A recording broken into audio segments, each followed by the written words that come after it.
Dios me les bendiga, mis amados. Estamos ante el libro de Eclesiastés, un gran desafío para nosotros en esta noche. Es un libro corto, gracias al Señor, de apenas 11 capítulos, pero tiene un gran conocimiento que vamos a tratar de extraer en esta noche. Ya después de Eclesiastés nos queda solamente Cantar de los Cantares, que esperamos también darlo en una sola noche, en una sola presentación, y de esta forma concluiremos con lo que es los libros poéticos del Antiguo Testamento y daremos paso enseguida al estudio de lo que conocemos como los libros poéticos, que son tan importantes y que todos están esperando los libros poéticos los libros proféticos, porque los libros proféticos tenemos los profetas mayores y los menores también. Le damos la bienvenida a Freddy también, que está llegando, y a todos los que ya están en línea, le damos las bienvenidas. Y de todas formas, también hay otras personas que se unen a nosotros a través de las redes sociales, buscando conocimiento de la palabra del Señor, en los cuales los brindamos a través de las grabaciones de estos estudios. Y por supuesto nos sirve también a nosotros para repasar los conceptos emitidos en cada una de estas presentaciones. Hoy, con los libros poéticos del Antiguo Testamento, específicamente el tema del libro de Eclesiastés, el cual es muy importante para nosotros. El tema central de todo este libro es el creyente centrado en Dios. Uno pensaría el creyente en busca de la sabiduría. Creo que el creyente en busca de la sabiduría sería el tema perfecto para el libro de Proverbios, porque su énfasis es buscando la sabiduría. Y aquí el énfasis es que a través de todas las experiencias de la vida tenemos nosotros que estar centrado en Dios. Una mente centrada en Dios es de gran importancia. Y por esto el libro Eclesiastés representa mucha importancia para la vida del cristiano en general. El autor, como dice su inicio, en su capítulo 1, versículo 1, nos dice, palabras del predicador, hijo de David, rey de Jerusalén.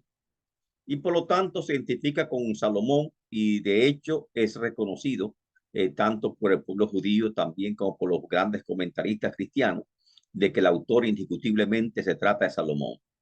El tema principal de este libro es una mirada a la vida desde un punto de vista del hombre natural.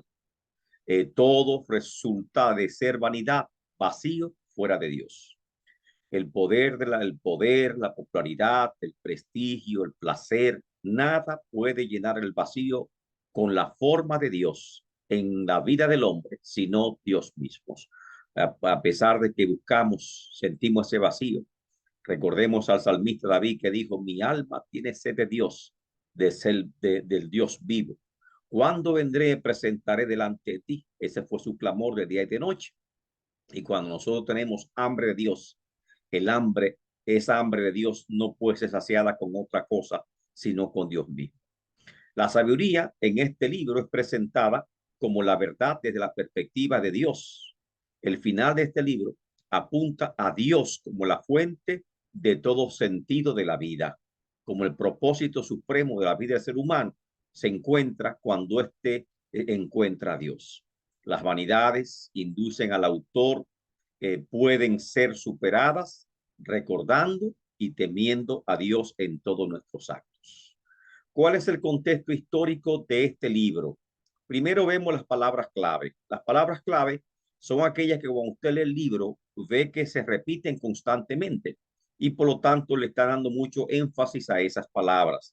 La palabra Dios se repite muchas veces, vanidad principalmente, que se reconoce este libro por esta expresión, vanidad de vanidades, todo es vanidad.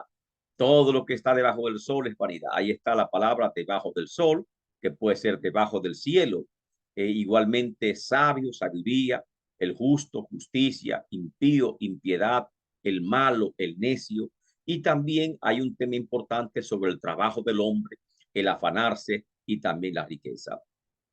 El propósito de este libro, ¿cómo se puede resumir?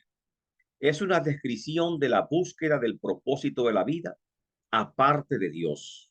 Por eso le decíamos que desde la perspectiva humana, prácticamente de la experiencia humana, no de la experiencia de uno que teme a Dios. Y precisamente eso es vanidad. La búsqueda del sentido de la vida, aparte de Dios, eso trae vacío, trae vaciedad a nuestra existencia. La reputación de Salomón por poseer sabiduría extraordinaria encaja perfectamente como el autor de este libro, o sea, tiene el perfil para ser el autor de este libro. Salomón recibió un corazón sabio y entendido, según leemos en 1 Reyes 3, 7 al 12, y ganó renombre por ser inmensamente sabio al emitir decisiones sabias, prudentes.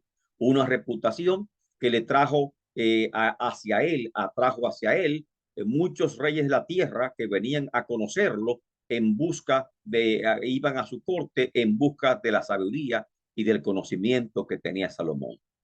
La sabiduría de Salomón, igual que las riquezas de Job, se comparan en la Biblia como que no había otro hombre más rico como Job en toda esa época, y asimismo dice la Biblia acerca de Salomón, a pesar de que también fue inmensamente rico y sus riquezas fueron enormes. Sin embargo, lo que más se destaca de Salomón fueron sus riquezas. Lógicamente, nosotros vemos que en esta búsqueda de sabiduría, esta búsqueda del placer, esta búsqueda de las cosas materiales, Salomón se aparta de Dios y tal vez podemos tomar este libro, esta reflexión de Eclesiastés, como la última reflexión de Salomón antes de morir, y podemos tal vez pensar que Salomón se encuentra hoy en día en los brazos del Señor, en los brazos de Dios, porque recordemos que según nos narra los libros históricos, Salomón se dedicó a construir grandes templos, grandes edificios a dioses paganos, y le sirvió a dioses paganos porque sus esposas le condujeron lamentablemente a la idolatría, y él mismo, diríamos, promovió la idolatría en Israel. Así que si murió en idolatría, la situación de él es crítica. Pero si esta reflexión la hizo al final de su vida, entonces entendemos que volvió a cordura, que volvió a juicio, y que Salomón murió, diríamos, murió debidamente en el Señor. Y eso es lo importante, morir en los caminos del Señor para asegurar la salvación eterna de nuestras almas. El bosquejo de Eclesiastés puede ser el siguiente. Se divide en 4 grandes discursos. Lógicamente no coinciden con los capítulos, porque recuérdese que la división en capítulos lo hicieron aparte. Este libro se escribió como un todo, y por lo tanto su división natural era el párrafo. Y como es un libro, no es un libro poético, está en los libros poéticos, pero más que poético es un libro de sabiduría. Es poético porque tiene muchos versos, y de seguro que lo expresa en verso, y de seguro que expresa un lenguaje de muchas metáforas que contiene el libro, pero sin embargo se caracteriza por ser un libro de que expresa sabiduría, y como un libro que expresa sabiduría, lo que está compuesto es en 4 grandes discursos. Primer discurso, viene el tema de vanidad de la sabiduría humana ante todo esfuerzo y experiencia sin Dios. Los capítulos 1 y 2 tratan sobre este primer discurso. El segundo discurso, capítulo 3, 4 y 5, abarca 3 capítulos y significa entender y aceptar las leyes que gobiernan la vida, porque a veces no sabemos cuáles son las leyes de la vida y tenemos que entender y aceptarlas. Todo es vanidad, y en esa expresión, todo es vanidad, comienza a explicar todas las leyes de la vida, que son vanidad, que pasan, son causan problemas, causan fastidio a nuestras vidas, pero lamentablemente son hechos que se ven a diario, y que el Eclesiastés la está comunicando con nosotros para que logremos entenderla y que tengamos sabiduría en comprender cada una de estas situaciones críticas que pueden llegar a nuestras vidas. Y sobre todo, entender que tenemos la capacidad de tomar decisiones certeras, y ahí está la sabiduría, en tomar decisiones certeras en los tiempos críticos. El tercer discurso comprende los capítulos 6, 7 y 8, también 3 capítulos, y se basa en que no hay satisfacción en los bienes terrenales. El cuarto y último discurso, capítulo 9 hasta el capítulo 12, y es que Dios juzgará las injusticias de esta vida y finaliza con una conclusión muy bella, la vida a la luz de la eternidad, que son los últimos versículos del 9 al 14 de este capítulo 12. Así que vamos nosotros a estudiar este libro siguiendo cada discurso. En lugar de estudiar capítulos, vamos a estudiar, a comprender qué abarca, cuáles son los temas importantes, los temas sobresalientes en cada uno de estos 4 discursos que dio el Salomón. Cualquier inquietud, solamente ustedes me levantan la mano y con mucho gusto le damos la participación para que también, amén, estén activos en esta presentación. Sinopsis del libro. Sinopsis es una vista común del libro, a grandes rasgos por capítulo. Es este cuadro que le estamos presentando. Todo es vanidad, capítulo 1, ese así comienza. Las experiencias del predicador comienza en el versículo 12, y finaliza el capítulo con el del versículo 12, finalizando hasta el capítulo 2, versículo 26. Igualmente, todo tiene su tiempo. Es un mensaje muy célebre. Capítulo 3, las injusticias de la vida, verso 16 en el mismo capítulo 3, se extiende hasta el capítulo 5, vanidad de la vida, todo es vanidad. Capítulo 7, sabiduría e insensatez, el contraste entre la sabiduría y la insensatez, y todo es enfocado en cuanto a alcanzar el éxito en la vida y cosas de la vida, cosas que tenemos que aceptar. Capítulo 8, la sabiduría, el relevancia sabiduría, consejo sabio. Capítulo 10, que concluye con consejo a la juventud y la conclusión general de este libro. Pero analicemos el libro de acuerdo a los grandes temas que contiene o los 4 grandes discursos que el autor nos está presentando. Primero, hay que saber qué significa el nombre Eclesiastés. Este libro es nombrado por la Septuaginta. Septuaginta es la traducción griega o versión de los 70, específicamente con este nombre, Eclesiastés, que significa quien convoca la asamblea. Óigase la raíz, eclesia. Correcto, viene de eclesia. Eclesia es asamblea, es reunión. Eclesiastés es el convocante de la asamblea, o simplemente se puede traducir como el predicador, o sea, el orador principal, el que tiene a cargo el discurso principal en una asamblea. Y eso significa la palabra eclesiastés en griego. Igualmente, es la traducción de un vocablo hebreo llamada, que se llama coelet. Coelet. Los griegos, los hebreos, por supuesto, como vimos en el Pentateuco, nombraban a cada libro de la Biblia de acuerdo a la primera palabra. Así que este libro en hebreo se llama Coelet, que significa precisamente el predicador o eclesiastés, como así lo queramos llamar. ¿Quién es el predicador? ¿Quién es el autor de este libro? Se identifica como Salomón, hijo de David, en el primer versículo, el cual es el autor de este libro, y que Salomón, por supuesto, encaja en el perfil de este libro. Se cree que fue escrito aproximadamente en 970, entre 970 y 931, ya finalizando la vida de Salomón, dado los temas que contiene, sus experiencias descritas, sus frustraciones, que parece que fue escrito cerca del final de la vida de este hombre. El primer discurso, comenzando, todo es vanidad.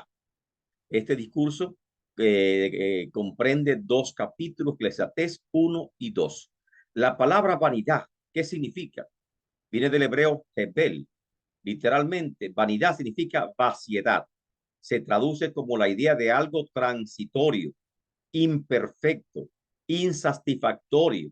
Y aquí que el término vano es algo inútil, vacío, superficial, carente de sentido o carente de significado o de importancia.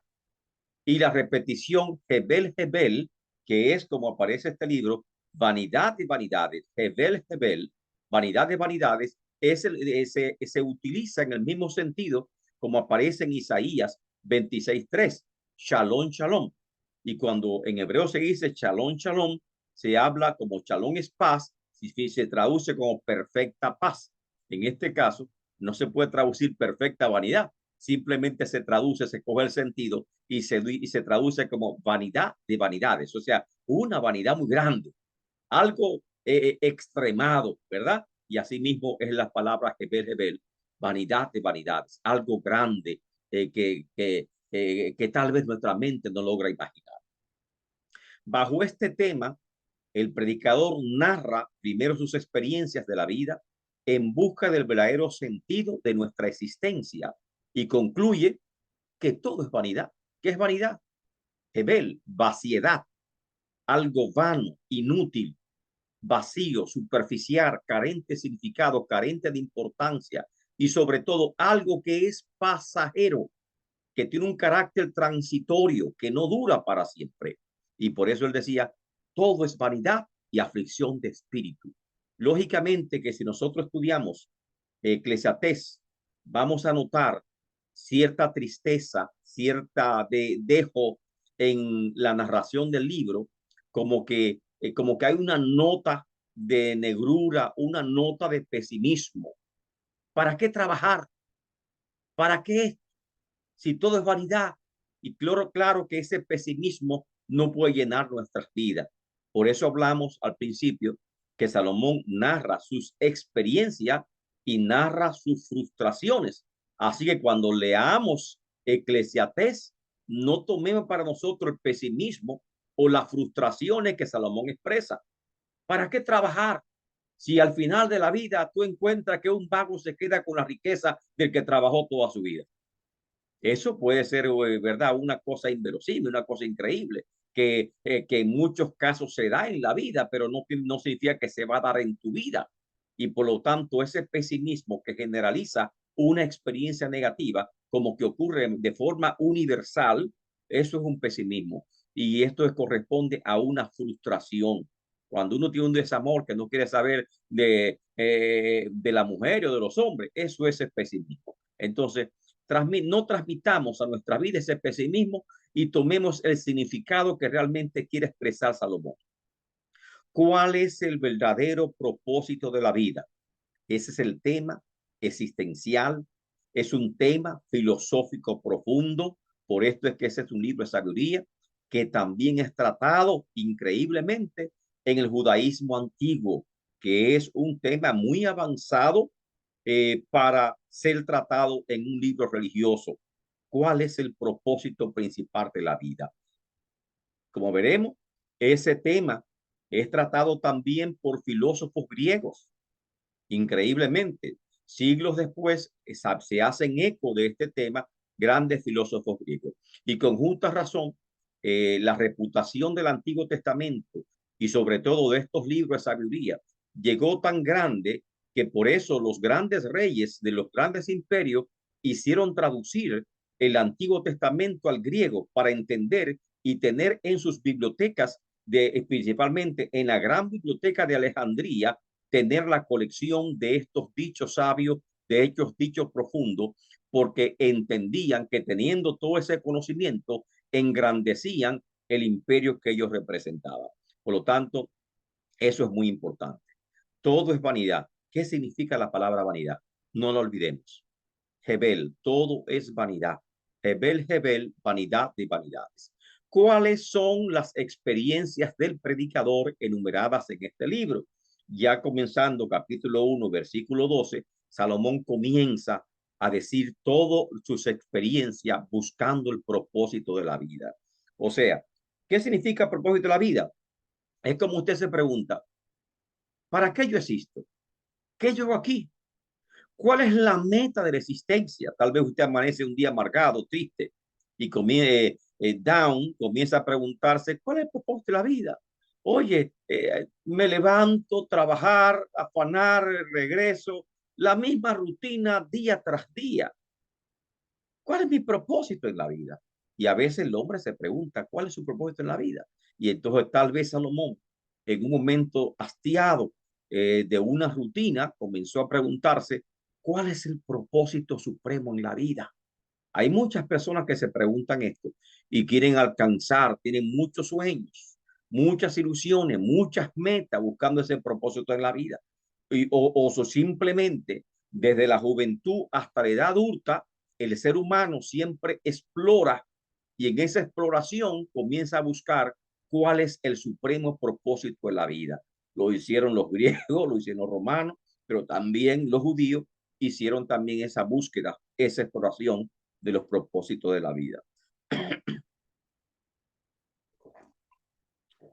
Tal vez nosotros, siendo jóvenes, lo hicimos alguna vez.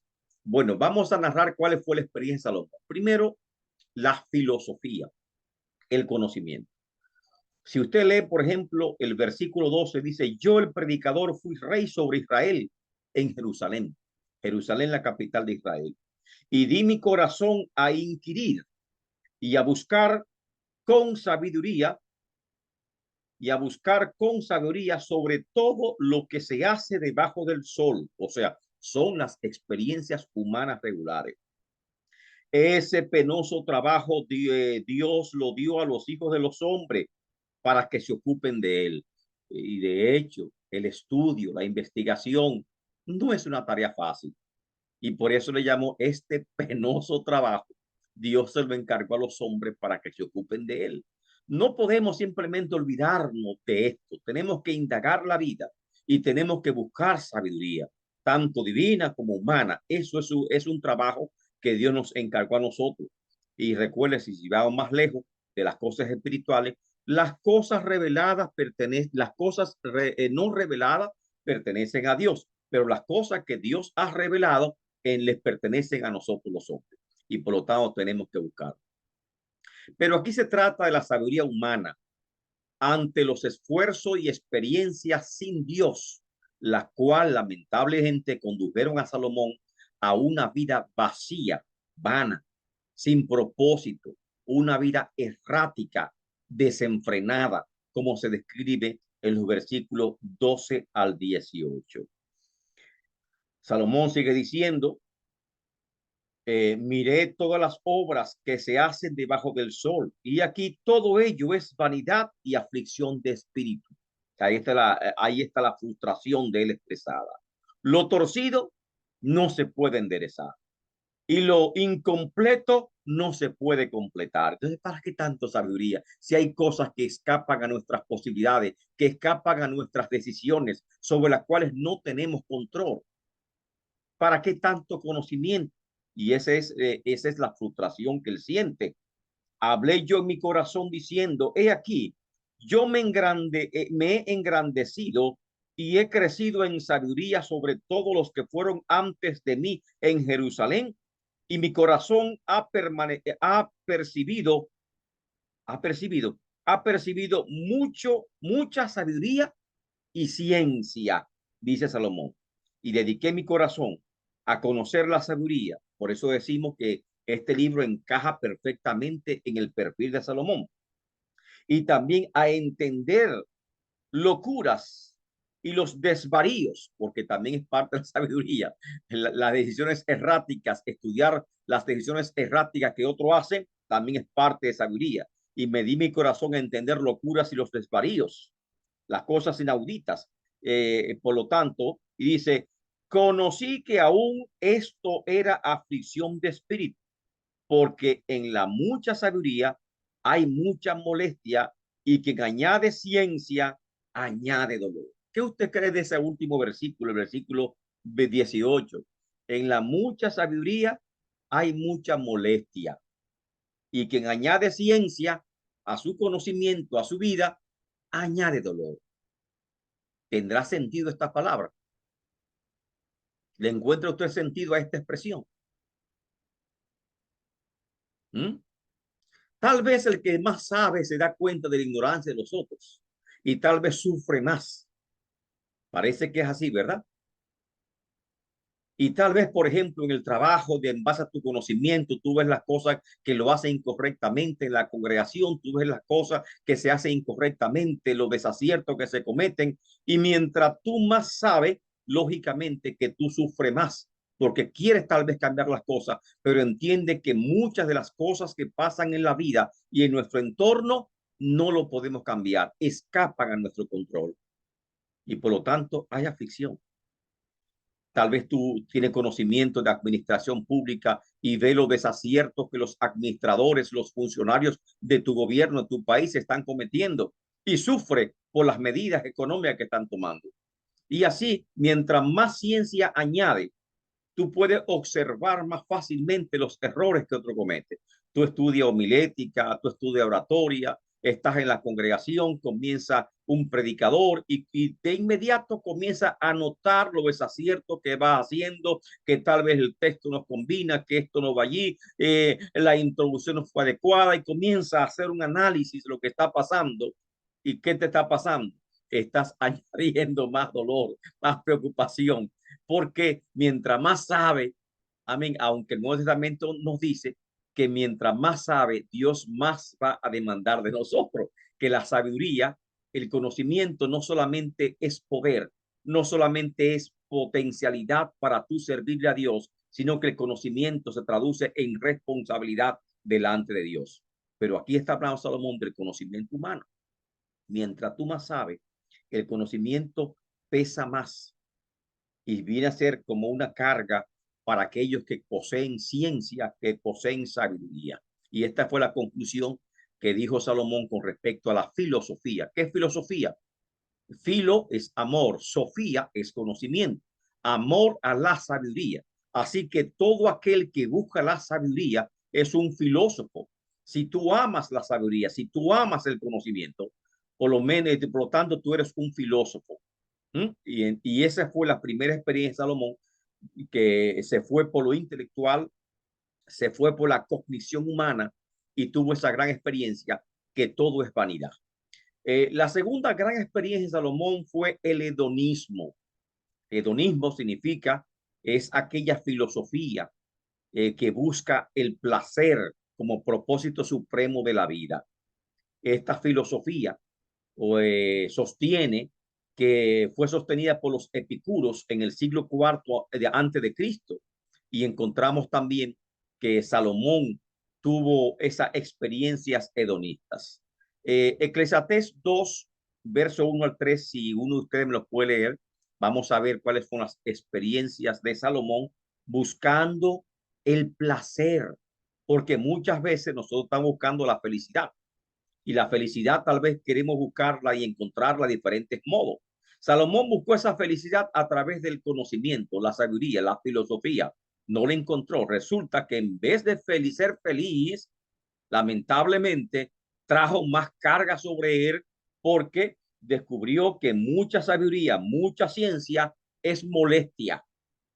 Es, por ejemplo, que usted tenga un trabajo y que usted hable correctamente, entone cada palabra, la pronuncie bien y los demás hablen de forma tirado, sin ese, sin nada. Entonces le van a decir, ¿y qué tú? Y comienza, van a comenzar a relajar tu forma de hablar. Van a comenzar a querer ridiculizarte porque tú hablas delicado, tú hablas correctamente, no tienes acento y por lo tanto esto es extraño para otros. Entonces la única forma de tú mezclarte es tratando de hablar igual que ellos hablan o simplemente siendo tú mismo. Entonces, lamentablemente, esa fue la experiencia que tuvo Salomón. Ahora, con el hedonismo, ¿qué hizo Salomón después que fracasó y mostró su frustración en busca de la sabiduría, que no le proporcionó el placer que él estaba buscando, porque se refiere a una sabiduría humana? ¿Cuál fue su experiencia en búsqueda del placer? Eclesiastés capítulo 2, versículo 1 al 3. Ingrid, Ricardo, ¿puede leérmelo? Amén. Amén. Gracias, Ricardo. Dije yo en mi corazón, ven ahora, te probaré con alegría y gozarás de bienes, mas he aquí, esto también era vanidad. A la risa dije, enloqueces, y al placer, ¿de qué sirve esto? Propuse en mi corazón agasajar mi carne con vino, y que anduviese mi corazón en sabiduría, con retención de la necedad, hasta ver cuál fuese el bien de los hijos de los hombres, en el cual se ocuparan debajo del cielo todos los días de su vida. Bueno, ahí está la experiencia. No sé, no entiendo cómo él le dijo, ven a la alegría, risa enloquece, y aún decía que conservaba conservaba su sabiduría. Bueno, yo creo que de que momento que tú estás buscando el placer en el vino, en el licor, ya tú estás dejando a un lado la sabiduría. Pero él parece que estaba como si fuese haciendo un experimento para ver cuáles son los efectos relajantes de estas mezclas, de estos placeres que el hombre se da, de una forma u otra.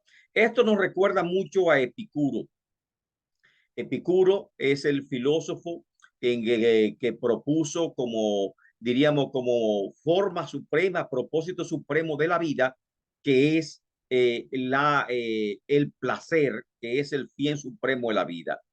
Epicuro decía que habían tres tipos de placeres y que el hombre debe comer, hacer, ¿verdad? Igual que Eclesiastés. Y ahora entiendo, dice Salomón, que todo lo que el hombre tiene que hacer en la vida es comer, beber y dormir, que es lo que tiene sobre el sol, debajo del sol. Muchas veces Salomón ha dicho esto en este libro, recordando mucho las palabras de Epicuro. Pero lógicamente, como Epicuro fue después, quién sabe si Epicuro copió parte de este conocimiento que Salomón estaba transmitiendo. Decía Epicuro que hay tres tipos de placer: comer, beber, y ¿cuál es el tercer? Usted diría el sexo. Bueno, ahí no incluye el sexo. Comer, beber, tal vez en el beber puso el sexo. Dice abrigarse del frío. Parece que sufrió mucho frío y fueron la experiencia de él, que cuando tiene frío y te abrigas del frío, eso es un placer. ¿Eh? Bueno, si es por así, hay muchos placeres. Cuando tienes un dolor de muela y te arrancan la muela, dices, ay, qué alivio, ¿verdad? Hay muchas formas de alivio. Librarte de un dolor es un alivio. Tú sientes un gran bienestar. Pero Epicuro tenía estas tres normas: placer, comer, beber y abrigarse del frío. Pero todo es temporal, como Salomón lo dijo, todo es vanidad. En los tiempos modernos surge la figura de Jeremy Bentham en el siglo XVIII, que creó el concepto del utilitarismo filosófico, en donde el placer se mide por su intensidad. El placer es mejor mientras más fuerte sea. Duración, mientras más dure, mientras más se prolongue, y también su utilidad. Mientras más personas sientan el placer, mejor es el placer. Si solamente lo siento yo, es menos útil que si lo siente la familia completa. El bienestar, por ejemplo. Y por eso es que se llama utilitarismo de Jeremy Bentham. Esta es una filosofía de maximificación de la felicidad, buscar lo máximo y al mismo tiempo una reducción del sufrimiento. O sea, vamos a maxificar la felicidad, buscamos la felicidad, ser felices lo más posible y lo más posible que dure más, que sea más intenso y que abarque más personas. Esa es la felicidad. Y también implica reducir el sufrimiento. Esta filosofía, lamentablemente, se ha vuelto como la filosofía del siglo actual. Ya nuestra cultura adopta esta filosofía de la vida y todos están evitando el sufrimiento y buscando el máximo de placer en nuestras vidas. Y esto no es lo correcto. Hoy en día existen muchas corrientes hedonistas. Ya sabemos la palabra hedonismo, que es la búsqueda del placer. Y podemos hablar incluso de un hedonismo ético, el cual es el subjetivismo. O subjetivismo es que yo busco el placer personal, y que ese hedonismo ético significa que si para mí es bien, deben aceptar lo demás que para mí es bien, y por lo tanto es bien, y no debo preocuparme por el pensar de los demás.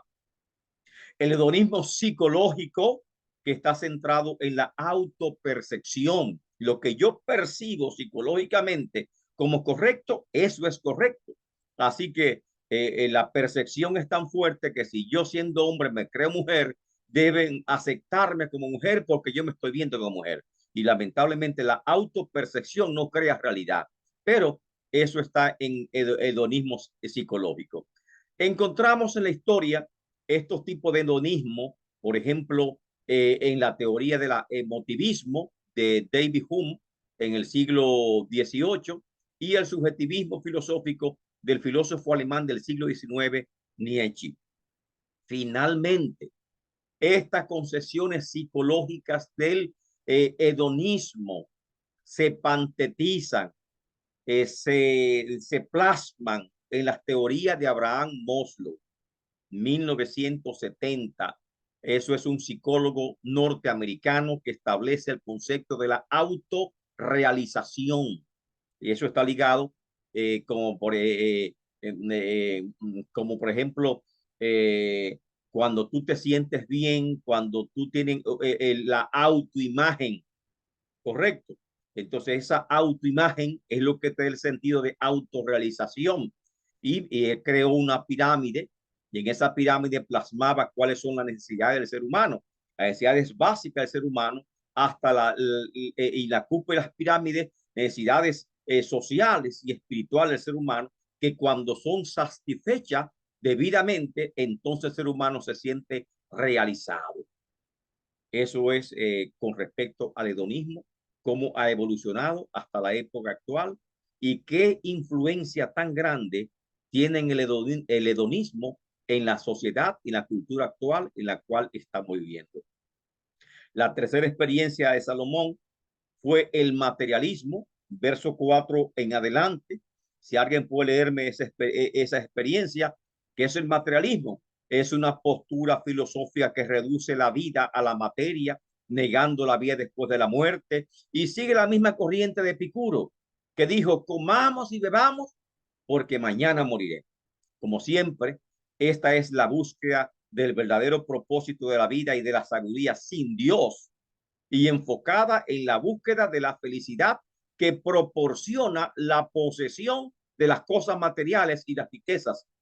Y lamentablemente es una equivocación, porque nosotros pensamos que valemos de acuerdo a lo que tenemos y que somos felices por lo que tenemos. Si tienes un buen carro, eres más feliz.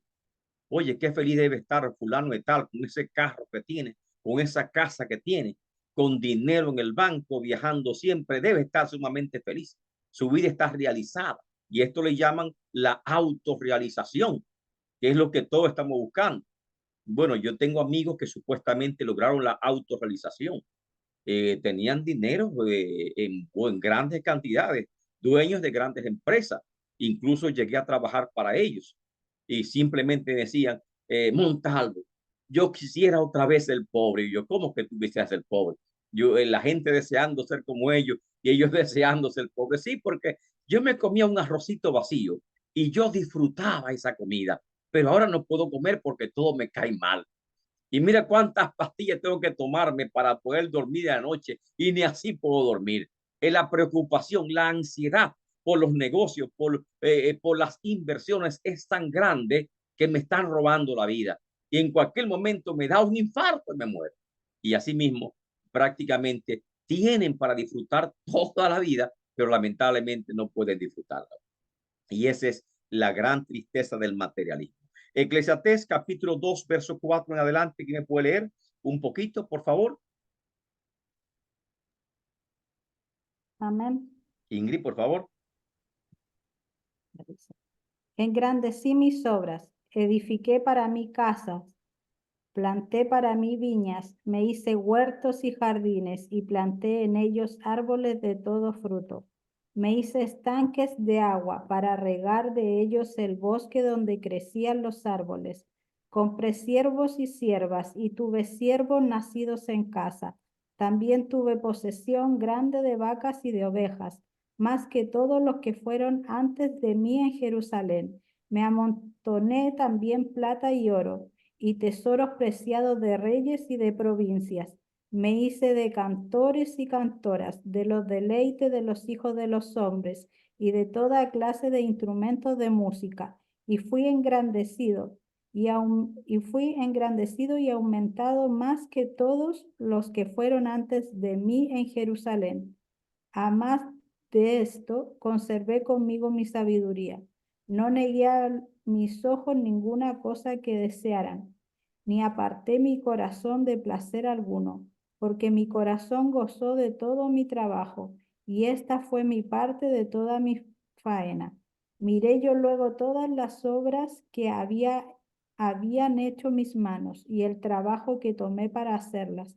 Y he aquí, todo era vanidad y aflicción de espíritu.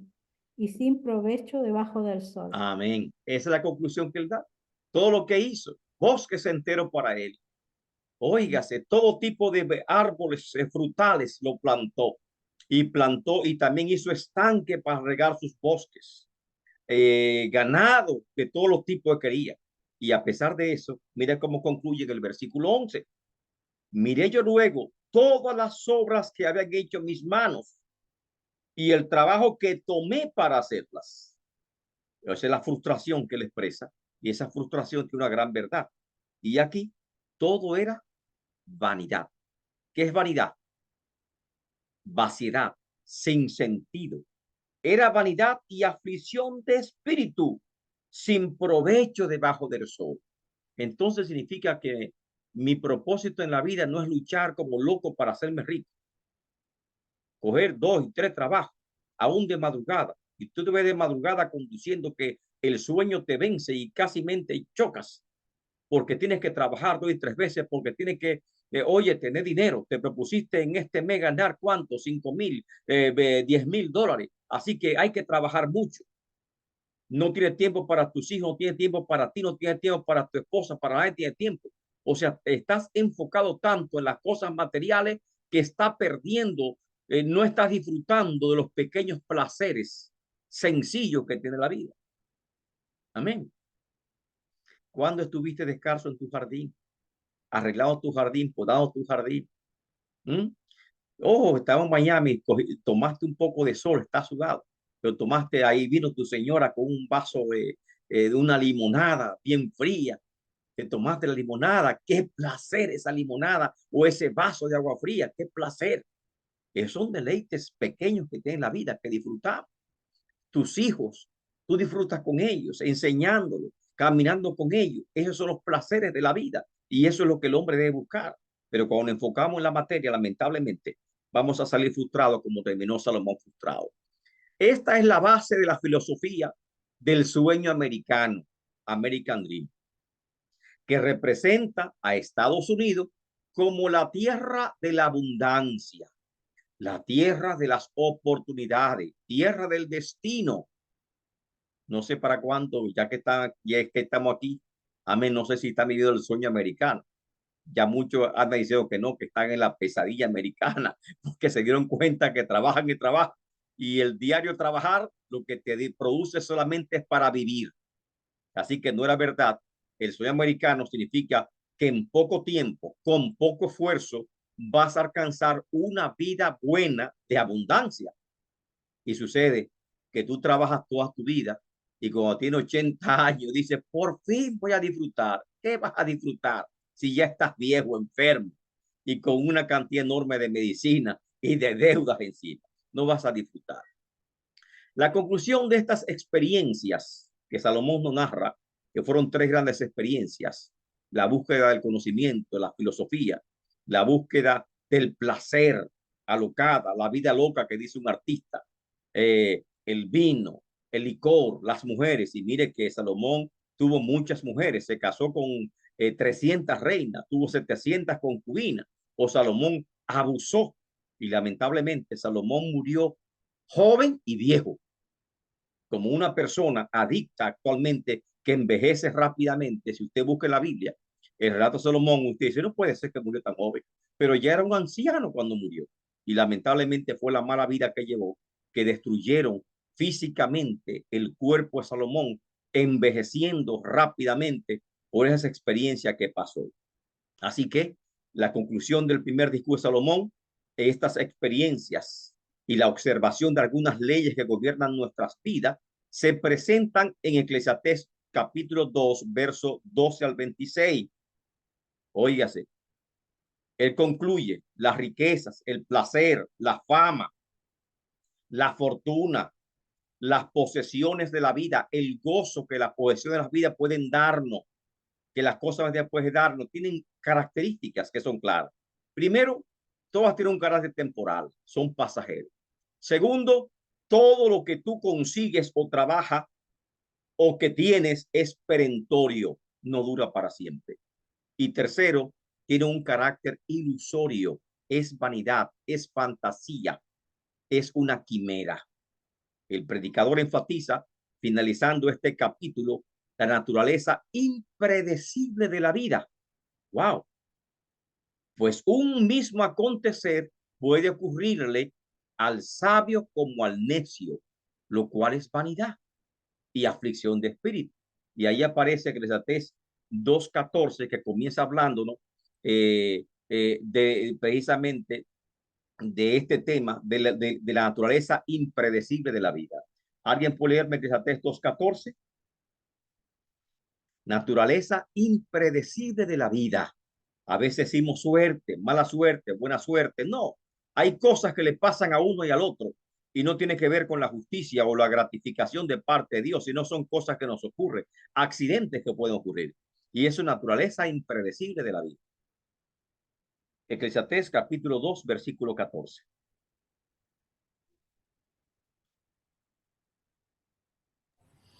Dice pastor, el sabio tiene sus ojos en su cabeza, mas el necio anda en tinieblas. Pero también entendí yo que un mismo suceso acontecerá al uno como al otro. Siga. Entonces dije yo en mi corazón, ¿cómo sucederá al necio? Me sucederá también a mí. ¿Para qué pues he trabajado hasta ahora por hacerme más sabio? Y dije en mi corazón que también esto era vanidad. Amén. Entonces, cuando él observó la naturaleza impredecible de la vida, que por el hecho de que tú eres cristiano y le temas a Dios, no significa que no te va a pasar cosas malas, porque la vida es impredecible. Entonces, ¿qué tú vas a hacer? ¿Va a tomar una decisión fatalista como la que pega Salomón en estos versos? Y dije yo, ¿para qué le sirvo a Dios? No, eso es ser negativo. Amén. Tenemos que entender que en la vida, tanto a los justos como a los impíos, le pasan cosas buenas y cosas malas. Y tenemos nosotros que se llaman momentos críticos de la vida.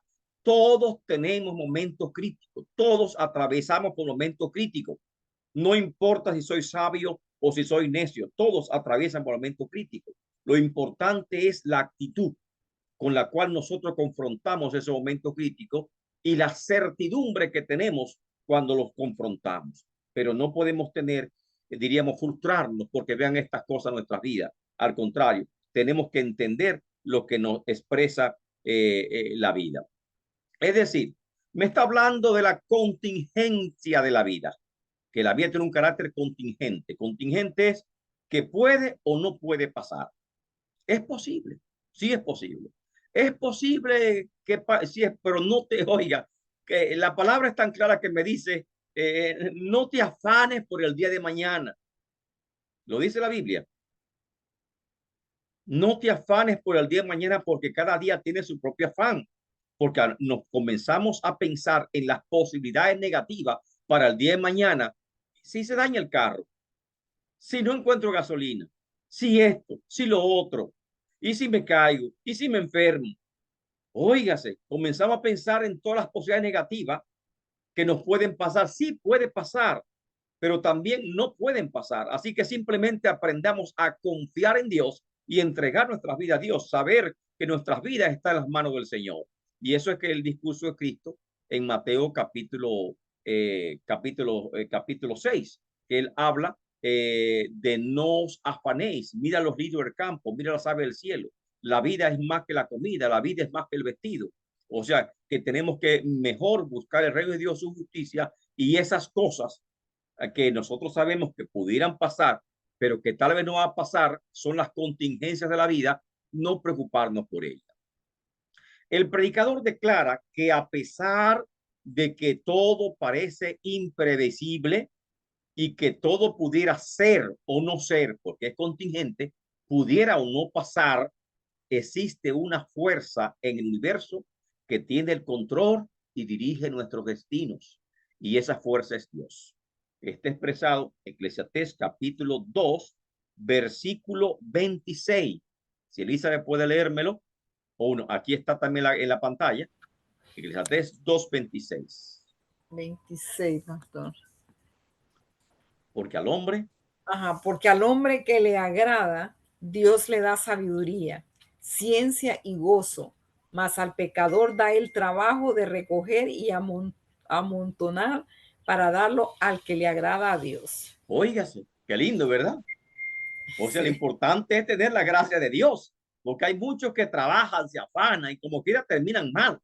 Hay otros que están tranquilos, confiando en Dios y terminan bien. Y entonces lo importante, a pesar de la contingencia de la vida, a pesar de lo que la vida es impredecible, a pesar de que puedan ocurrir cosas malas, aún tragedias en nuestras vidas, tenemos que aprender a confiar en Dios y descansar en Él. Porque Salomón, aún en sus amargas experiencias, él vio esto. Porque al hombre que le agrada a Dios, al hombre que le agrada, Dios le da sabiduría, ciencia y gozo. O sea, disfruta. Más al pecador le da el trabajo de recoger, o sea, trabajar, recoger, amontonar para darlo luego al que le agrada a Dios. Y con estas sabias palabras termina el predicador el primer discurso. Está lindo el primer discurso, ¿verdad? Ese primer discurso está bello y hay una gran conocimiento. Por eso es que Eclesiastés es un libro de sabiduría. Es un libro que nos presenta una filosofía teológica bastante avanzada para su época. El segundo discurso comienza con todo tiene su tiempo. Wow, ¿cuánto no ha leído eso? No sé, que yo creo que no hay un cristiano que no haya leído Eclesiastés capítulo 3. Amén. Como dice, todo tiene su tiempo y todo lo que se requiere, perdón, alguien puede leerme 3:1. Amén. Todo tiene su tiempo, y todo lo que se quiere debajo del cielo tiene su hora. Amén. Óigase, no te afanes. Todo tiene su tiempo y todo lo que se quiere debajo del cielo tiene su hora y va a llegar, quiera o no quiera. Entonces, ¿de qué trata este segundo discurso? El predicador busca hacernos entender y aceptar las leyes que gobiernan la vida, dado el carácter contingente que la misma vida presenta. Primero, nos ayuda a entender qué significa lo contingente. Lo contingente, todo tiene su tiempo, y todo lo que se cree bajo del sol tiene su hora. Eso es lo contingente, lo que puede no puede pasar. No es suerte, no es destino, no es fatalismo, no es mala suerte. Es que en la vida los sucesos, los accidentes son simplemente impredecibles o imprevisibles, porque no lo podemos, por más que nos afanemos, no lo podemos prever.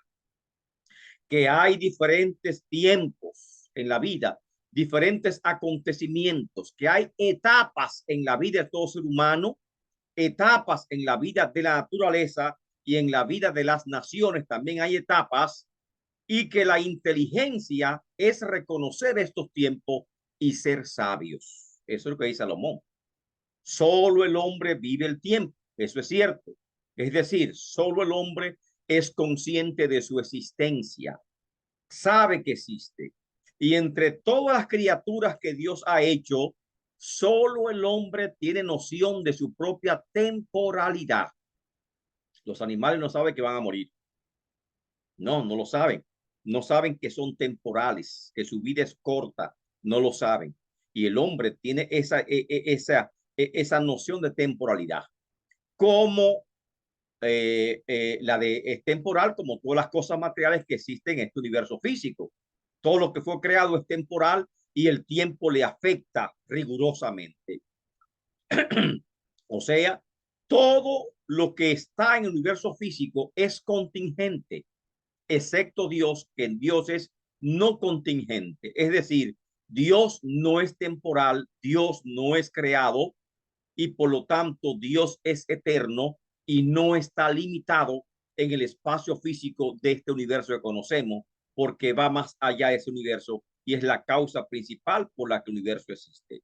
Dios es no contingente. Y por esto, como el hombre tiene conciencia de su temporalidad, solo el hombre tiene el concepto de eternidad, pues Dios lo puso en su corazón. Ahí está en Eclesiastés 3:11. Todo lo hizo hermoso en su tiempo, Dios, ¿verdad? Y ha puesto eternidad en el corazón de ellos, sin que alcance el hombre a entender la obra que ha hecho Dios desde el principio hasta el fin.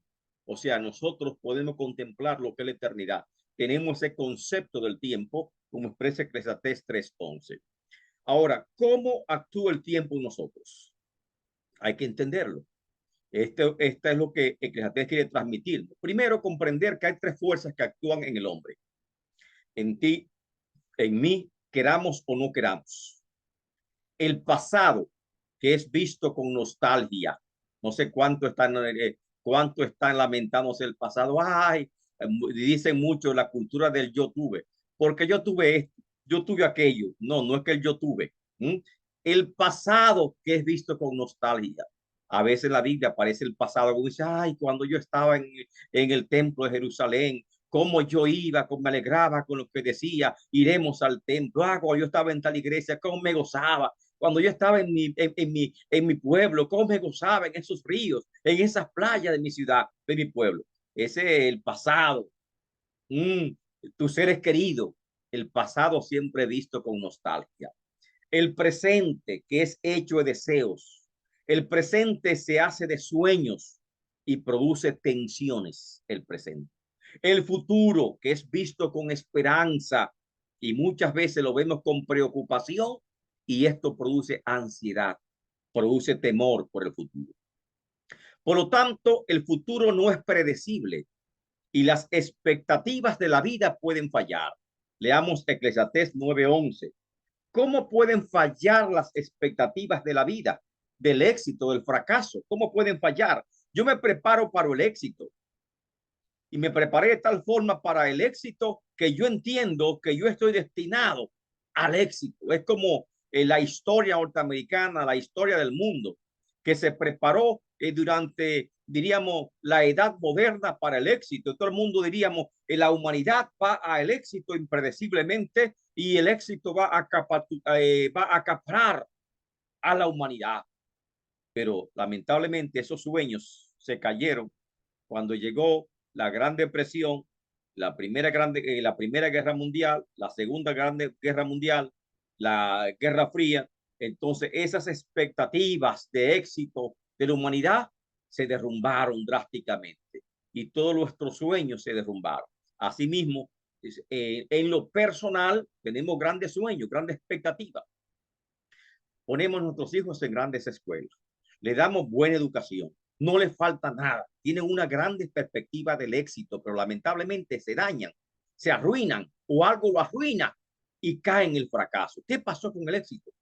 Porque o construimos todo para que nuestros hijos tengan éxito y sin embargo no lo alcanzaron. ¿Qué ha pasado con mi éxito personal? Yo he estudiado, yo he hecho esto, he trabajado con fuerza y pasan 10 años, 20 años, cuando evalúo mi vida, ¿dónde está el éxito? ¿Por qué ha fallado? O sea, las expectativas de la vida pueden fallar drásticamente. ¿Qué hacer? Y este Eclesiastés 9:11, ¿qué me dice? Me volví y vi el trabajo debajo del sol, que ni es de los más inteligentes la carrera. ¿Se cree que por conocimiento tal vez gane? Ni la guerra de los más fuertes. O sea, tenemos expectativas de éxito. Ni aún de los más sabios el pan. ¿O tú crees que por ser sabio, inteligente, una profesión va a ser rico? No, hay personas que no tienen profesión ni tienen nada y alcanzan buena riqueza. Ni de los prudentes la riqueza, ni de los elocuentes el favor, sino que el tiempo y ocasión acontecen a todos. Es cuestión, a veces dice, es cuestión de suerte entonces. Sí, hay momentos, hay oportunidades para cada cosa. Y a veces usted llama suerte, pero Eclesiastés no le llama suerte, le llama tiempo. Todo tiene su tiempo, de lo que tú buscas, de lo que tú sueñas, tiene su ocasión. Va a llegar. Y por lo tanto, la gran sabiduría está en reconocer ese momento y aprovechar ese momento. Por lo tanto, el futuro no es predecible. Las expectativas nuestras pueden fallar, pero tampoco es inexorable el destino. No está escrito, sino que lo construimos con pequeñas acciones que a diarios nosotros vamos realizando. Vamos diariamente renovando nuestra versión de nuestro futuro en cada una de los actos, las decisiones que tomamos en la vida. O sea, estamos formando nuestro futuro y nos está ayudando a actuar con sabiduría para que ese futuro que estamos formando sea de manera que diríamos convincente. Eclesiastés 3, 1 al 8, que es lo clave que comenzamos a leer. El predicador nos presenta los tiempos o los ciclos del ser humano. Óigase, forma 14 binomios de versos antitéticos con absoluta regularidad, aparentemente sin orden lógico, pero asombrosamente bien coordinado. Estos están combinados en 7 pares de versos paralelos que se relacionan entre sí, van bien combinados, que nos hablan de los momentos más significativos de la vida del ser humano, como nacer, morir. Comienza el discurso estableciendo un principio, el cual leímos. Todo tiene su tiempo, es decir, su momento, su oportunidad, su ocasión. Por lo tanto, el éxito de la vida, de tu vida, mi vida, depende del acierto. Esa es la palabra clave, acierto. De reconocer con sabiduría cuándo llega este tiempo. Como le dijo Jesucristo a los judíos, ustedes dicen cuando miran el cielo va a llover, y ustedes dicen cuando miran las cosechas ya estamos el tiempo de la siega. Sin embargo, no saben reconocer los tiempos. ¿Por qué? Porque el Hijo del Hombre había venido y no reconocen ese tiempo de la visitación del Hijo de Dios. O sea, el éxito de la vida depende en el acierto, reconocer esos tiempos cuando llega a tu vida. Decimos también que las bendiciones son como grandes olas y tú tienes que solfear esas olas. Cuando ve una ola, tú sabes que tienes que tomar esa ola, porque si pierde la ola, no va a alcanzar esa bendición. Y así mismo la vida son como grandes olas que vienen y van, y tenemos que aprender a tomar esas olas para alcanzar el éxito, el acierto. En algunas veces podemos decidir, pero otras veces, según dice estos binomios que presenta Eclesiastés, otras veces no está bajo nuestro control. Es prácticamente un tratado, estos primeros versos, Eclesiastés 3, 1 al 8. Es un tratado de cómo actuar en los tiempos de crisis y nosotros superar esos tiempos y aprovechar al máximo las ocasiones, las oportunidades que la vida nos está brindando. Reconocer la oportunidad, tomar la oportunidad y también reconocer cuando viene un momento de fracaso y nosotros hacer planes de contingencia para reducir los efectos negativos de ese fracaso, de ese tiempo malo cuando llega a nuestra vida. Eso es como la visión de las vacas gordas y las vacas flacas. Las vacas gordas y las vacas flacas lamentablemente van a llegar a nuestras vidas. Tal vez una y otra vez debes reconocer cuando viene la vaca gorda que tienes que ahorrar, y cuando llegue la vaca flaca ya tú estarás protegido porque tú tuviste la certeza, el acierto de tomar buenas decisiones. Ahora, reconocer, Eclesiastés capítulo 3, ¿cuáles son los patrones de la vida que presenta Eclesiastés? Dijimos que hay 14 pares de binomio combinados en 7 grupos, ¿correcto? Que nos hablan de los diferentes patrones que ocurren en la vida, diferentes sucesos ocurren en la vida. Y esto tal vez no lo encuentro en el libro. Esto yo lo tenía anotado hace un tiempecito y lo tomé de mis apuntes, ¿correcto? Hay tiempo de nacer y tiempo de morir. El primer versículo, versículo 2. Tiempo de nacer, tiempo de morir. Tiempo de plantar y tiempo de arrancar lo plantado. Este es el ciclo vital. Significa que todo tiene un término, un ciclo, tanto el hombre como la naturaleza. Tanto el hombre como la naturaleza, hay tiempo de nacer y tiempo de morir en el ser humano. Y la naturaleza, tiempo de plantar y tiempo de arrancar lo plantado. Hay un ciclo vital y todos pasamos por ese ciclo vital. Eso es la noción de nuestra temporalidad. ¿Correcto? Nuestro tiempo es limitado y tenemos que aprender a usar este conocimiento a nuestro favor. Y ese es el primer par de binomio, ¿correcto? Son en total 7 que presenta Eclesiastés. El segundo, tiempo de matar y tiempo de curar, tiempo de destruir y tiempo de edificar. ¿Usted de qué trata? La voluntad humana, ¿correcto? La voluntad humana tiene sus límites y sus tiempos, y algunos son extremos. No es que deben ser, algunos son extremos. Tiempo de matar es extremo, pero eso depende de la voluntad humana. Y tiempo de curar. Tiempo de destruir y tiempo de edificar. Y todo tiene su tiempo, y ahora está tu voluntad. Debe ejercerla con responsabilidad y tener esa certeza cuando llegan esos tiempos negativos a tu vida. Tercer par de binomio. Tiempo de llorar y tiempo de reír. Tiempo de endechar. ¿Qué es endechar? Canciones fúnebres. Y tiempo de bailar. O sea, endechar es en un funerario y bailar es en una fiesta. Entonces, ¿qué significa este par de versos? Tiempo de llorar y tiempo de reír. Tiempo de endechar y tiempo de bailar. Nuestras vidas están llenas de momentos trágicos y momentos felices. Están llenas de penas y están llenas de alegría. Me decía, pues yo pensé que era alegría solamente. No, la vida hay tiempo de penas y de alegría. Y esa es la vida del ser humano. Ahora, recuerda, certeza. Tienes que aprender a discernir cada tiempo de esto. El cuarto par de binomios.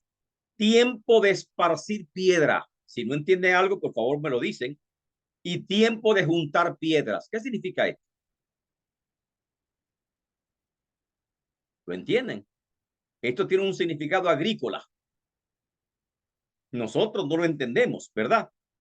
Esparcir piedra es cuando tú quieres dañar el campo de un vecino que está preparando para la labranza y tú le dañas lo que él ha trabajado tirándole piedra y dañando lo que él trabajó. Que significa hacer mala amistad, hacer enemistades. Tiempo de esparcir piedra porque tú le dañas lo que él hizo y tiempo de juntar piedra porque tú lo ayudas a preparar el terreno. Correcto. Tiempo de abrazar y tiempo de abstenerse a abrazar. ¿De qué me está hablando?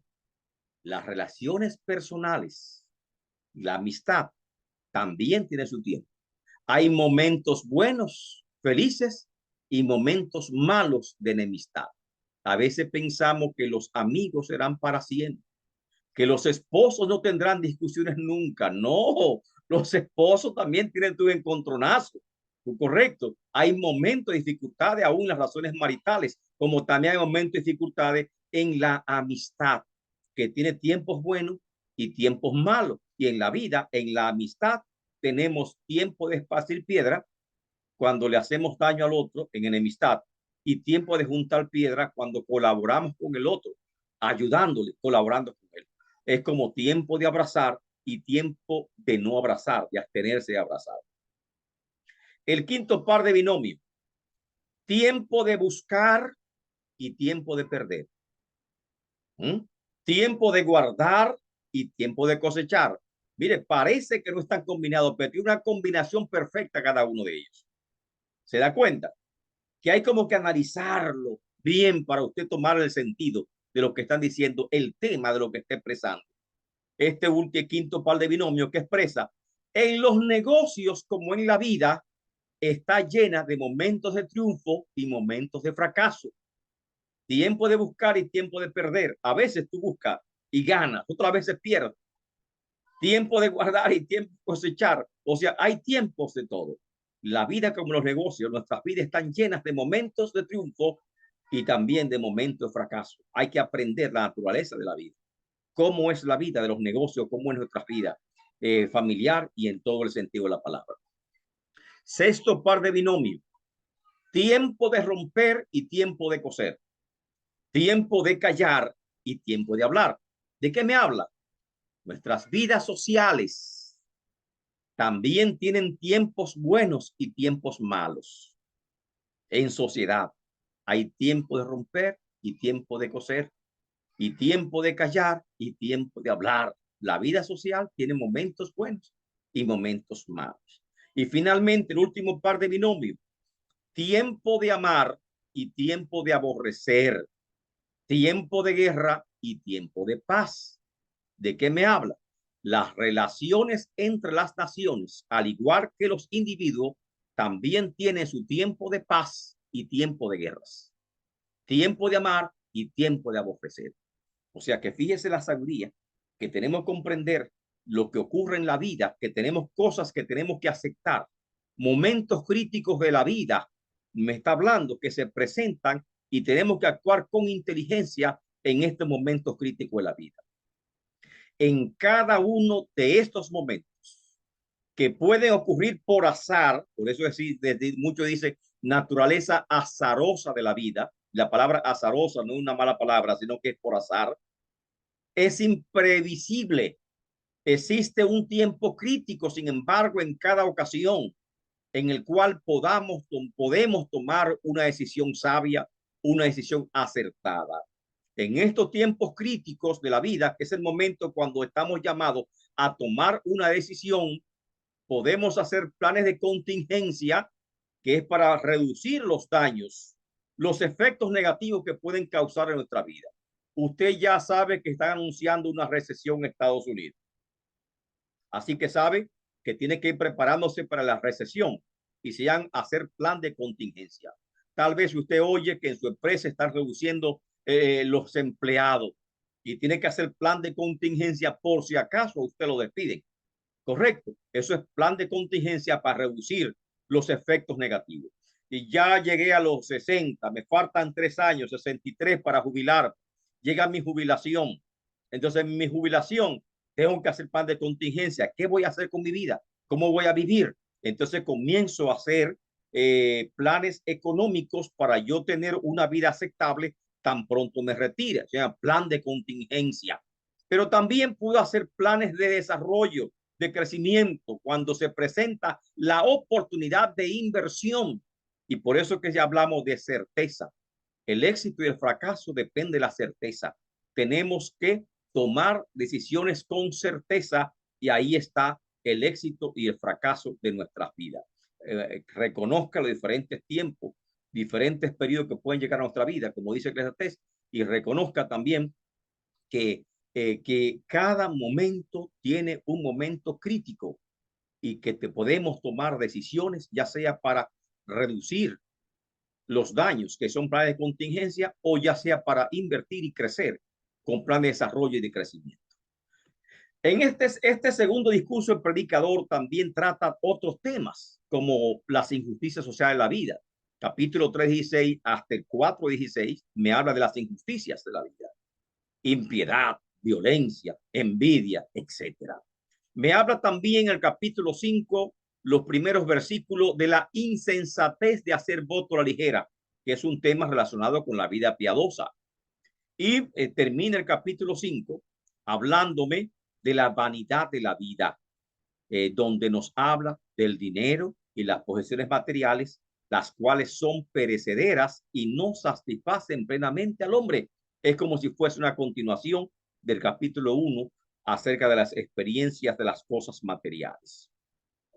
Tercer discurso de Salomón. Amén. Capítulo 6:1 hasta el 8:17. O sea, capítulo 6, 7 y 8. 3 capítulos.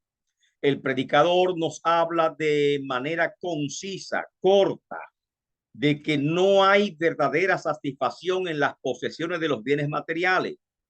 Esto, por supuesto, contradice la filosofía de Jeremy Bentham del siglo XVIII y del hedonismo psicológico que presentó Abraham Maslow, que habla de la autorrealización que depende de satisfacer lo que nosotros entendemos que necesitamos. Por lo cual, el predicador hace un contraste entre la sabiduría y la insensatez del hombre en el capítulo 7 y 8 y termina describiendo las desigualdades de la vida. En la vida hay muchas cosas desiguales y lamentablemente las injusticias, las desigualdades, los abusos, los atropellos de la vida no pueden desanimarte a seguir adelante, a seguir luchando. Tal pareciera que este tema sea una continuación de las experiencias del predicador que se escribe en el capítulo 1. Cristo también nos habló de las riquezas materiales en Mateo 6:19. No hagáis tesoro en la tierra. Donde está tu tesoro, ahí está tu corazón. Haced tesoro en los cielos, habló. Y en el versículo 6:24 que me dice, no podéis servir a dos señores. Correcto, ahí lo dice. Igualmente Pablo nos habló sobre el amor al dinero en 1 Timoteo 6:10 al 10 y 11, que dice que el amor al dinero, o sea, el afán por conseguir dinero a todo costo, lamentablemente, ¿qué dice Pablo? El amor al dinero es la fuente de ¿qué? ¿Alguien puede recordarme? De todos los males, pastor. De todos los males. Óigase, ahí está. Usted dice, no, hicieron unas frente a la plaza de Wall Street, hicieron unos años pasados, acamparon, hicieron protestas contra la avaricia corporativa. Que las corporaciones, grandes corporaciones del mundo, esa avaricia llevó al país a una quiebra enorme. Correcto, y hablamos de la gran quiebra gran quiebra del sistema inmobiliario del país y que mucha gente se quedaron en la calle y todo fue conducido por la avaricia corporativa. Lamentablemente, los bancos tienen amor al dinero. Las grandes corporaciones siguen al dinero, pero también muchas veces nosotros tenemos amor por el dinero y eso nos lleva a muchos males, a cometer muchos abusos, muchos atropellos, injusticias sociales. A eso conlleva el amor al dinero, lamentablemente. Cuarto discurso y último, la verdadera sabiduría, que comienza en el capítulo 9 y termina en el capítulo 12. Habla sobre la verdadera sabiduría. El predicador declara que Dios juzgará todas las injusticias de la vida y si lo tenemos presente, somos sabios. El capítulo 9 nos habla de las falsas expectativas para el éxito que leímos ahorita. Y a pesar de cumplir con la parte que nos corresponde, sin embargo, no siempre alcanzamos el éxito, porque al final el éxito depende de Dios. Amén. Ahí está el Salmo 127. En vano. ¿Qué Salmo 127? ¿Qué es lo que me dice? ¿Alguien puede buscármelo? Se me olvidó, se me fue de la mente el Salmo. 127. En vano trabajan los edificadores. Si Jehová, Salmo 127, vamos a ver si lo tengo presente, que ya estoy cerca. Aquí estoy. Aquí está. Si Jehová no edificare la casa, en vano trabajan los que la edifican.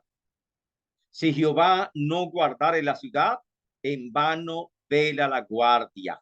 Eso es la ciudad. Pero así como la ciudad, también las personas.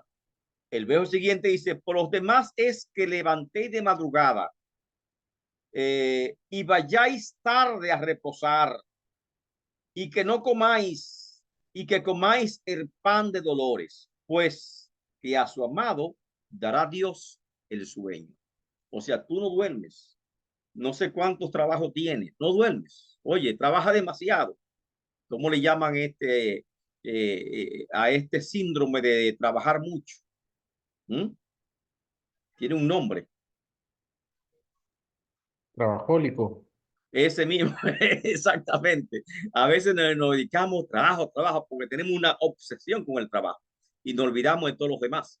Y nos olvidamos también que todo el éxito está siempre en las manos de Dios.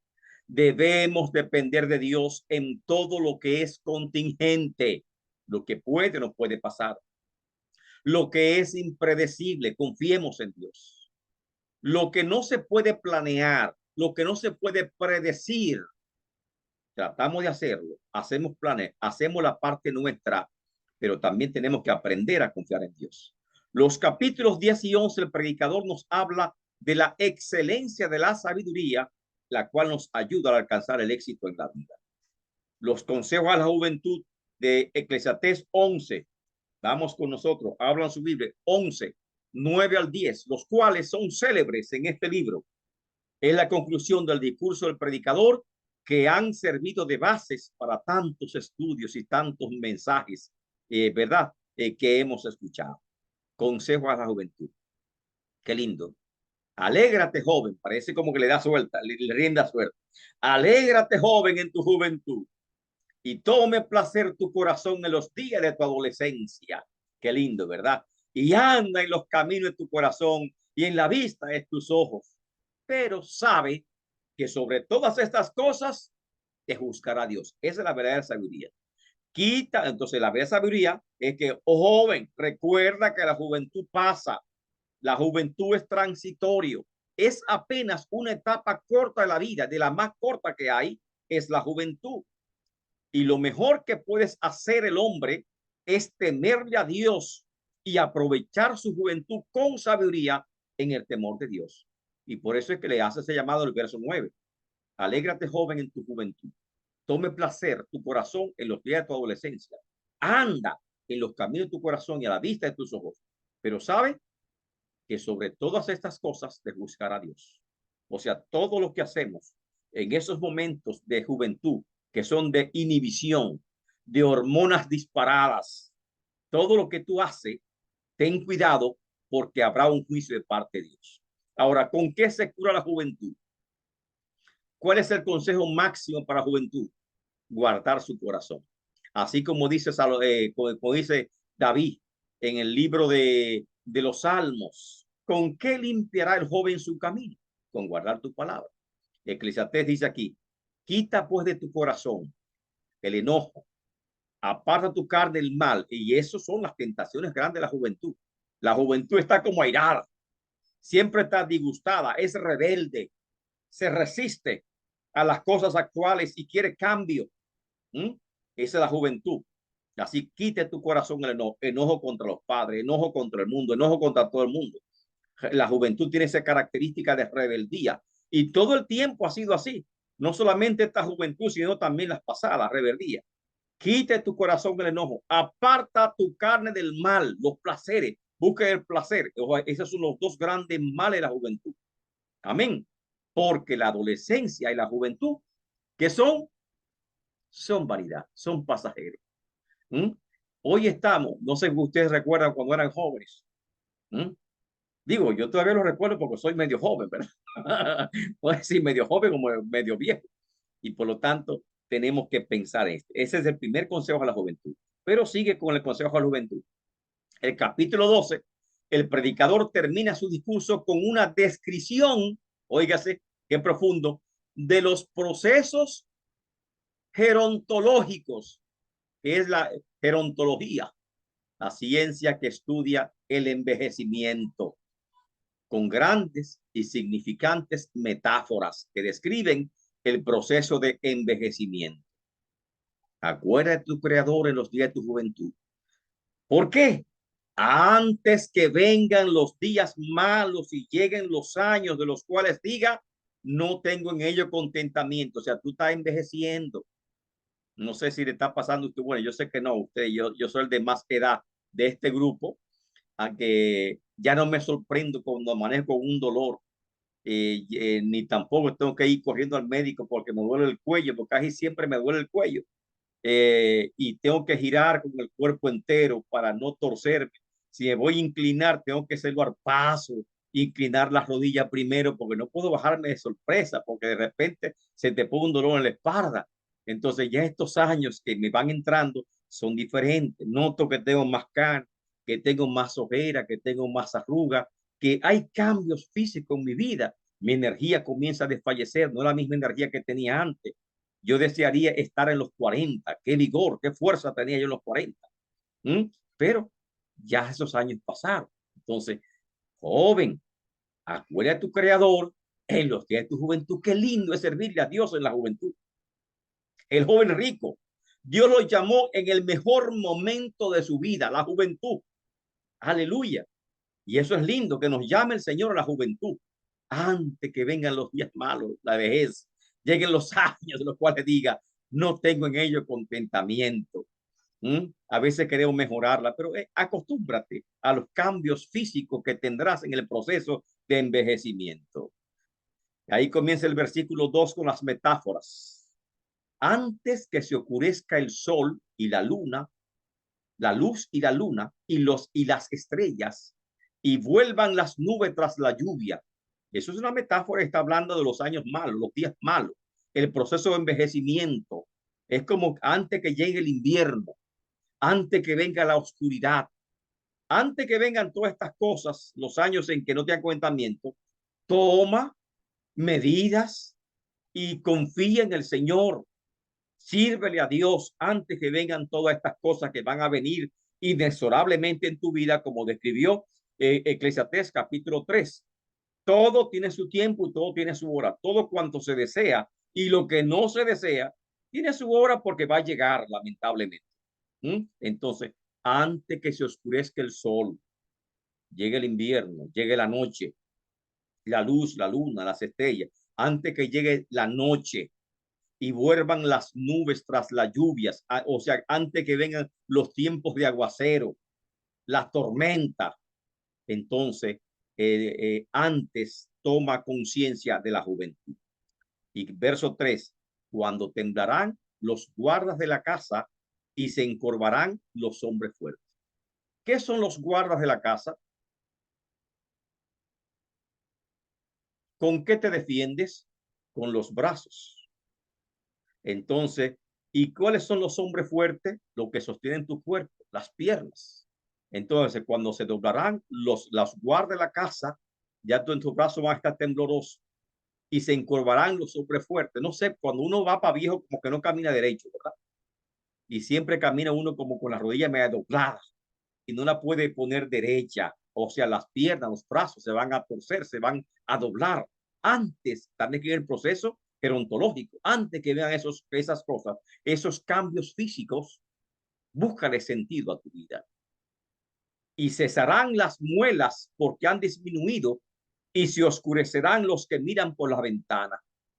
Oiga, las muelas, muchos dicen que son las dentaduras, ya comenzamos a perder piezas bucales, ahí al dentista, hacernos prótesis, correcto. Y también muchos dicen que es el oído, y los que miran por la ventana, ¿cuáles son? ¿Qué es?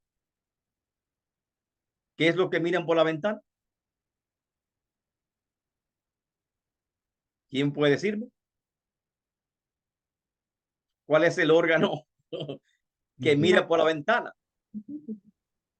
¿Perdón? ¿Ojos? Los ojos, exactamente, la vista. Entonces está hablando de la vista y está hablando ahí en metáforas que son fácilmente comprensibles. Y las puertas de afuera se cerrarán por lo bajo del ruido de las muelas. Oído, la audición, ya tú no oyes. ¿Qué? Repítemelo. Problema de audición. Cuando se levantarán la voz del ave y todas las hijas del canto serán abatidas. La voz temblorosa será abatida. La voz comenzaremos ya a tener una voz diferente. Cuando también temerán de lo que es alto y habrá terrores en el camino. Wow, pánico a las alturas. Vemos un escaloncito y pensamos dos veces y buscamos la forma de agarrarnos para no caernos. Oiga, el temor a las caídas, los escalones, el temor a las alturas, eso es propio de la vejez también. Y florecerá el almendro. Ya el mío está floreciendo en mi almendro. Habla de las canas y también habla de las caídas del cabello. Florecerá el almendro y la langosta será una carga. La langosta es un animal pequeño. Y perderá el apetito. La langosta es una carga, habla de debilidad y falta de apetito, que es propio del proceso gerontológico del envejecimiento. Porque el hombre va a su morada eterna y los endechadores andarán alrededor por las calles. En su morada eterna es el destino final, la muerte. Los endechadores es lo que tú contratas en los funerales para que te hagan el servicio fúnebre y te lleven canto. En Israel habían endechadores o endechadoras profesionales que cantaban en los funerarios, y muchos países tienen esa cultura de que hay gente que te llevan cántico en los funerarios y se refiere a los endechadores. Antes que la cadena de plata se quiebre, la columna vertebral, encolvadura de la columna vertebral, y se rompe el cuenco de oro, nuestra mente, la mente senil, se comienza a perder la mente, y el cántaro se quiebre junto a la fuente y la rueda sea rota sobre el pozo. Significa ya una metáfora de la muerte, varias metáforas de la muerte. Se llama expirar, dar el último aliento, que se quiebre el cántaro junto a la fuente. Ya morimos. La rueda se ha rota sobre el pozo. Significa allá a morir, fallecer. Antes que llegue ese día en que expiremos, aconseja a la juventud, acuérdate de tu creador antes que vengan los años malos y antes comience a sufrir de este proceso tan temible que es el envejecimiento. Tal vez no hace consciente de que tenemos que atender a nuestros envejecientes, que tenemos que cuidar a nuestros hermanos y hermanas de la tercera edad y tener cuidados especiales con ellos, tanto psicológico, emocional como espiritual y también físicamente, cuidar a nuestros envejecientes, especialmente a tus familias, a tus padres, a tus abuelos, debes cuidarlos porque realmente el proceso de envejecer no es muy bueno como describe el libro de Eclesiastés. ¿Correcto? No es bueno. Y termina, y el polvo vuelve a la tierra como era y el espíritu vuelve a Dios que lo dio. Está hablando en metáforas que es el destino final de nosotros, volver a la tierra. Y por eso dice que la vida, todo este proceso es vanidad. Tenemos tiempo y somos conscientes de nuestra propia existencia y somos conscientes de nuestra propia temporalidad. Y por tanto, todo es vanidad. O sea, todo es pasajero, nada permanece. El predicador termina el libro con un resumen magistral del deber del hombre. Versículo 13. El fin de todo discurso oído es este: teme a Dios y guarda sus mandamientos, porque esto es el todo del hombre. Busque el placer, busque la sabiduría, tener muchos bienes, acumular riqueza, buscar fama, buscar esto, lo otro. Todo es vanidad. Al final, lo único sabio es esto: teme a Dios y guarda sus mandamientos, porque esto es el todo del hombre. El verdadero propósito de la vida se encuentra cuando tú estás en Dios. Y es lo que dijo Cristo: no te afanes por el día de mañana, por lo que vas a comer, por lo que vas a vestir. No te afanes por eso. Busca primeramente el reino de Dios y su justicia, y todas las demás cosas vendrán por añadidura. Esto también lo dijo Eclesiastés. Y con una solemne advertencia termina la reflexión de Eclesiastés en Eclesiastés 12:14. Porque Dios traerá toda obra a juicio, juntamente con toda cosa encubierta, oculta, sea buena o sea mala. Las cosas que hagamos, Dios las traerá a juicio. Y esta es la experiencia, el tema del último discurso del predicador, que Dios juzgará todas estas cosas, sean buenas o sean malas. Y por lo tanto, tenemos que ser sabios en estos procesos de nuestras vidas. Y esta es la gran conclusión que dice el predicador acerca de las grandes verdades que tenemos que tener. Amén. Le dije que este libro realmente es un libro muy interesante.